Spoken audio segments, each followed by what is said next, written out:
Class 10th। ये बेटा आपकी आज की वर्कशीट से रिलेटेड जो चैप्टर है भूगोल का, राष्ट्रीय अर्थव्यवस्था की जीवन रेखाएं, भूगोल का चैप्टर 7 है। उसमें आज आपको पाइपलाइन के बारे में बताया गया है।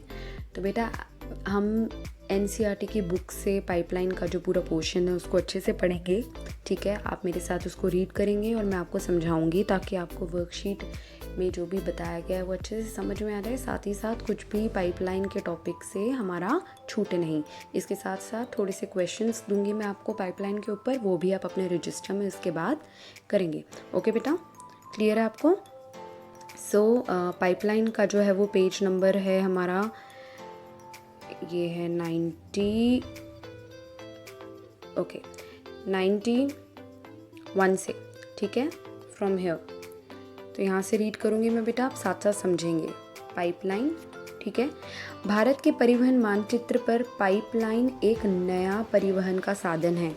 तो अगर हम स्थल परिवहन की बात करें, अभी तक आपने रोड देख ली है, अभी तक आपने रोड मतलब सड़क परिवहन देख लिया है, अभी तक आपने रेल परिवहन की वर्कशीट देखी है। आज हम कर रहे हैं पाइपलाइन।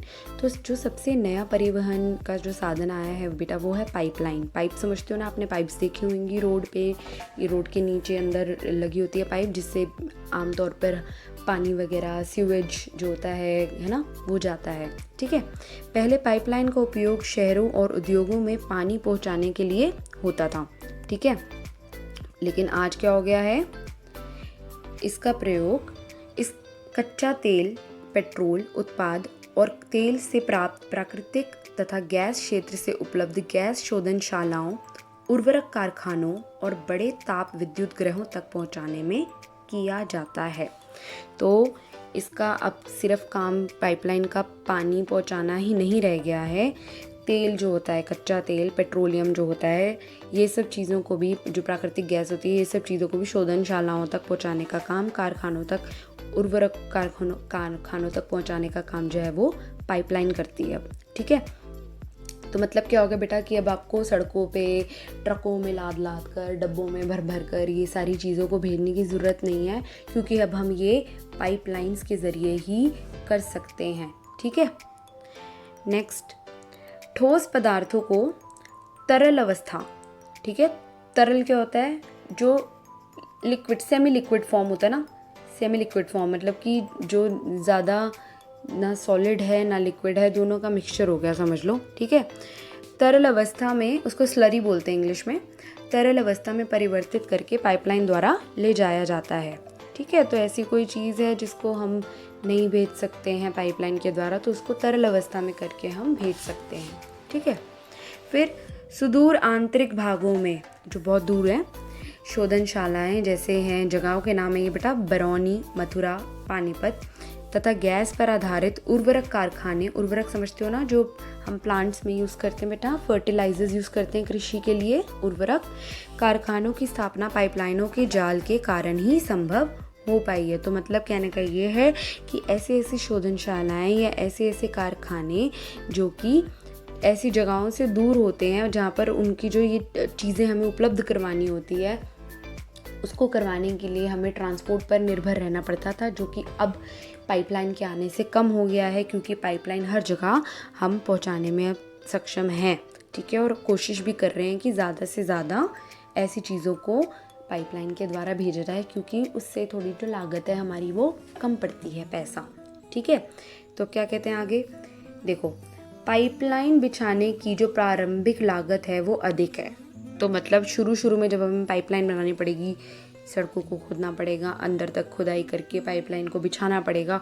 और ये भी है कि अगर जैसे कि गुजरात से हमें उसको पाइपलाइन को हम यूपी तक पहुंचा रहे हैं अगर, तो उसमें भी देखो तुम कितना बड़ा क्षेत्र है। ऐसी ऐसी पाइपलाइनें हैं जो इतनी दूरी भी जो है वो तय करके सामान जो है वो पहुंचाती है। तो शुरू में उसको बनाने की जो लागत है, प्रारंभिक लागत है, वो अधिक होएगी, लेकिन उसको चलाने की जो रनिंग लागत है ना, रनिंग मतलब क्या हो गया कि जो उसको आगे जब वो हमेशा उसको काम में लाते रहेंगे, है ना, यूज़ करते रहेंगे, तो जो वो लागत है वो न्यूनतम होती है, कम से कम होती है, अगर हम उसको बाकी परिवहनों से तुलना करें उसकी, तो ठीक है। फिर वनांतरण देरी और हानियाँ इसमें लगभग नहीं के बराबर है। इसका मतलब होता है कि वेस्टेज, ठीक है, कि जो चीज़ हमने भेजी है उसकी वेस्टेज नहीं होती, जैसे कि वो स्पिल नहीं होती, कोई चीज़ गिरती नहीं है यहाँ वहाँ, पाइप से सीधा वहाँ हम उसको पहुँचा देते हैं। समझ रहे हो? जैसे आपने कभी देखा होगा सड़कों पे ट्रक्स में पानी भर के जाते हैं, देखा है आपने कभी कभी सड़कों पे ट्रक्स में पानी भर के जा रहे होते हैं, है ना, और वही पानी फिर जो टैंकर्स होते हैं, और वो देखते हो तुम, कभी कभी नल होता है, बह रहा होता है, पानी गिर रहा होता है, तो वो क्या होता है, हाँ, मतलब कि एक तरह से स्पिलेज है ना, गिरना होता, तो उससे क्या हो रहा है, पानी वेस्ट हो रहा है। लेकिन जब पाइपें एक जगह से दूसरी जगह तक हम चीज़ों को पहुंचा रही होती हैं तो ऐसी वेस्टेज नहीं होती। ठीक है, आगे देखते हैं। ओके, नेक्स्ट आते हैं हम इस पे कि देश में पाइपलाइन परिवहन के 3 प्रमुख जाल हैं। ठीक है, अब ये आपको बताएंगे ये कहाँ से कहाँ तक पाइपलाइन को जोड़ता है, और इसमें एक ऐसी पाइपलाइन है जो बहुत ही फेमस है, हमारी सबसे ज़्यादा जो हमारी लंबी पाइपलाइन है वो है, आपको लर्न भी करनी है। कैसे लर्न करनी है मैं आपको बताऊंगी बहुत ईजी वे में। ठीक है, सबसे पहले देखेंगे हम ऊपरी असम के तेल क्षेत्रों से गुवाहाटी, बरौनी और इलाहाबाद के रास्ते कानपुर तक। तो मतलब अगर हम इसको देखें, मैं आपको जल्दी से मैप दिखा दूं, अगर वो कह रहे हैं कि असम से, ठीक है, ये असम है ना आपका, असम से लेकर कानपुर तक, कानपुर हमारा आ गया है यहाँ पे यूपी के एरिया में, तो कह रहे हैं असम से लेके कानपुर तक एक पाइपलाइन जाती है। ठीक है, और उसके जो बीच की जगहें हैं उसके नाम बताए हैं, वो आपको लर्न करने होंगे। ठीक है, इसकी एक शाखा जो है बरौनी से राजबंद होकर हल्दिया तक के दूसरे राजबंद से मोरीग्राम तक तथा गुवाहाटी से सिलीगुड़ी तक जाती है। ठीक है, तो ये सब जगहों के नाम हैं। ठीक है, मोरीग्राम, गुवाहाटी, सिलीगुड़ी सब जगहों के नाम हैं, लेकिन इतना याद रखना आपने, असम से कानपुर, मतलब असम से लेकर यूपी तक। समझ गए?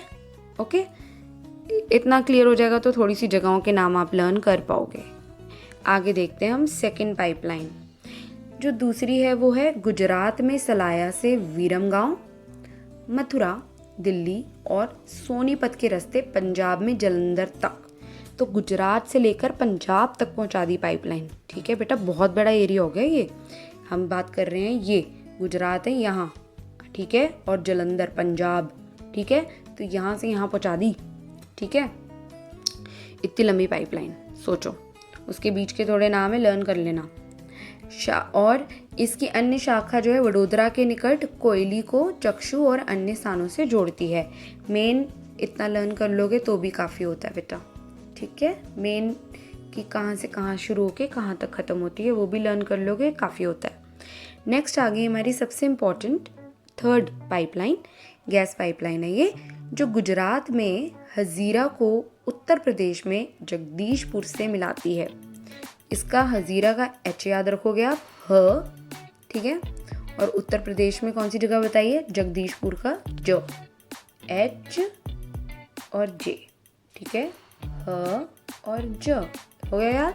आगे ये मध्य प्रदेश के विजयपुर के रास्ते होकर जाती है। तो रास्ते में क्या आया, वी से विजयपुर, बीच में आ गया विजयपुर, तो आ गया व। इस पाइपलाइन के नाम को HVJ, यह वजह पाइपलाइन कहते हैं। ये सबसे लंबी पाइपलाइन है, इसको आपको याद रखना है। ठीक है, कहाँ से शुरू हुई, गुजरात, उत्तर प्रदेश में जगदीशपुर से मिलती है, और बीच में क्या आता है, मध्य प्रदेश में विजयपुर, HVJ। एक बारी देख लो मैप, गुजरात से ऊपर तक जा रही है, मध्य प्रदेश तक। ठीक है, ठीक है,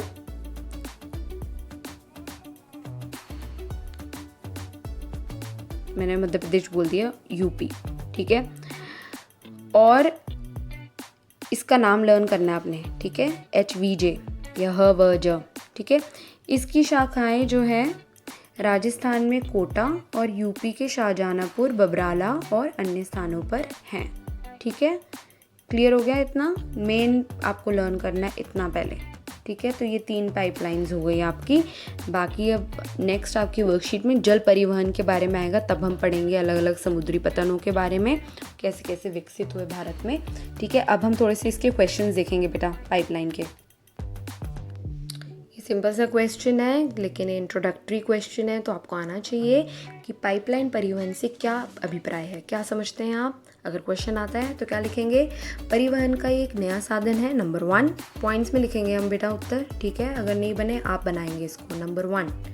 नंबर 2, पानी को घरों और खेतों में पहुंचाने के साथ साथ कच्चा तेल, पेट्रोल उत्पाद तथा प्राकृतिक गैस को गैस शोधनशालाओं तक तथा ताप विद्युत घरों तक पहुंचाया जाता है। तो 2 पॉइंट्स में इसका आंसर लिख सकते हैं कि नया साधन है और कौन कौन सी चीज़ों को ये इधर से उधर पहुंचाते हैं, ठीक है। ओके बेटा, क्वेश्चन है पाइपलाइन परिवहन के लाभ बताइए, ठीक है। पॉजिटिव इसके बताने हैं आपने कि ये हमारे लिए कैसे लाभकारी है। नंबर 1, पाइपलाइन द्वारा शहरों और उद्योगों में, उद्योग समझते हो इंडस्ट्रीज, फैक्ट्रीज में पानी पहुंचाने के साथ साथ गैस, खनिज तेल को एक स्थान से दूसरे स्थान तक पहुंचाया जाता है। फर्स्ट पॉइंट कि खाली पानी नहीं, गैस और खनिज तेल, ठीक है। नंबर 2, समय की बचत होती है, बीज की चोरी और बर्बादी को रोका जा सकता है। समय की बचत होती है भाई, सड़कों से जब तुम सामान लेकर जाओगे, रेल यात्रा से लेकर जाओगे, रुकना पड़ता है बीच बीच में, वो नहीं होगा, समय बचता है। बीज की चोरी और बर्बादी, जो मैंने आपको समझाया था कि भाई सामान गिर रहा है उसमें से लेकर जा रहे हैं, वो सब नहीं होता।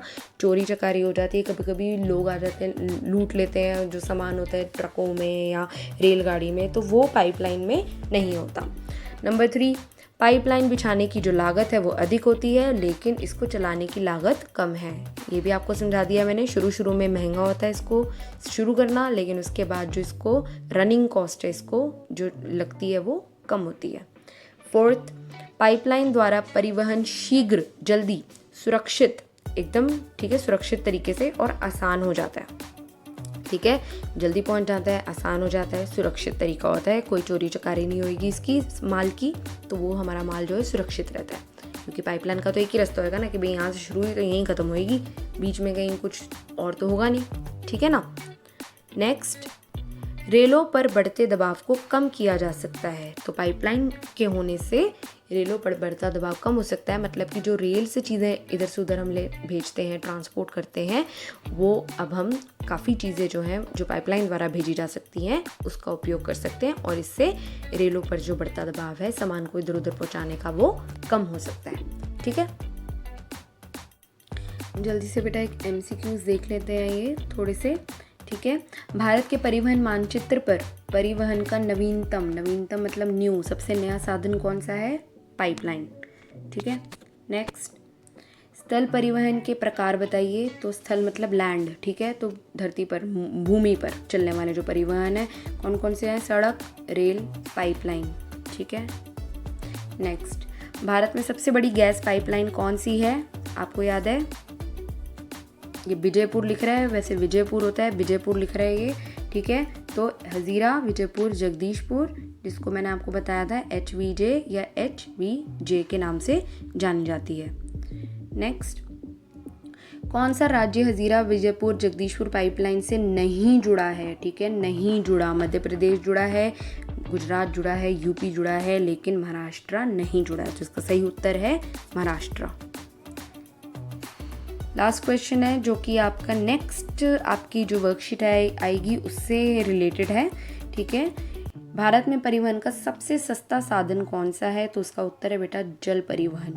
तो ये आप नेक्स्ट वर्कशीट में पढ़ोगे, तो आप याद रखना सबसे सस्ता साधन है जल परिवहन, ओके। ये 5 MCQs आप लिखेंगे और साथ में जो एक्स्ट्रा क्वेश्चन भी अभी मैंने बताए थे वो भी आप अपनी रजिस्टर में लिखेंगे।